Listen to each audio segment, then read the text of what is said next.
તો પંચમહાલ જિલ્લામાં વેજલપુર કૃષિ વિજ્ઞાન કેન્દ્ર ખાતે ત્રિદિવસીય તાલીમ કાર્યક્રમ યોજવામાં આવ્યો। પાયલોટ પ્રોજેક્ટ અંતર્ગત યોજાયેલા કાર્યક્રમમાં ખેડૂતો, ઇનપુટ ડીલર અને કૃષિ વિકાસ વિસ્તરણ અધિકારીઓ દ્વારા જરૂરી ચર્ચા કરી માર્ગદર્શન આપવામાં આવ્યું। આ વિસ્તારમાં હાલ સોઇલ સર્વેની પણ કામગીરી હાથ ધરવામાં આવી છે, જે માટે હાલ વિવિધ સ્થળોથી જમીનમાંથી પરીક્ષણ માટે સેમ્પલ એકત્રિત કરવામાં આવી રહ્યા છે, જેનો રિપોર્ટ તૈયાર કરાશે। આ વિસ્તારની જમીન માટે કયા પાકનું વાવેતર યોગ્ય છે, જે અંગે જાણકારી આપવામાં આવશે। સાથે જ 100 હેક્ટર જમીનમાં પાયલોટ પ્રોજેક્ટ તરીકે આગામી ચોમાસામાં પાકનું વાવેતર પણ કરવામાં આવશે।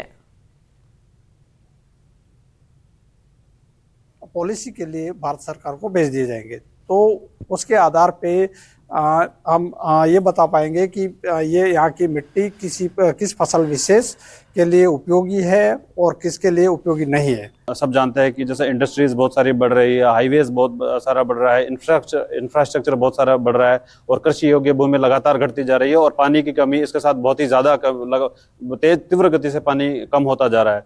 तो इसी परियोजना का एक मेन जो मुद्दा है वो है कि पानी की बचत कैसे भी की जाए। तो राजकोट में कार्य विस्तार कुंभ कार्यक्रम योजायो। आरएसएस द्वारा मनमोहन वैद्यनी उपस्थिति में कार्यक्रम योजायो। संघ शताब्दी महोत्सवना भागरूपे कार्यक्रमનું आयोजन कराયું હતું। सामाजिक समरसता, कुटुंब प्रबोधन, स्वदेशी जागरण, पर्यावरण, नागरिक बोध पर आ कार्यक्रम योजायो હતો।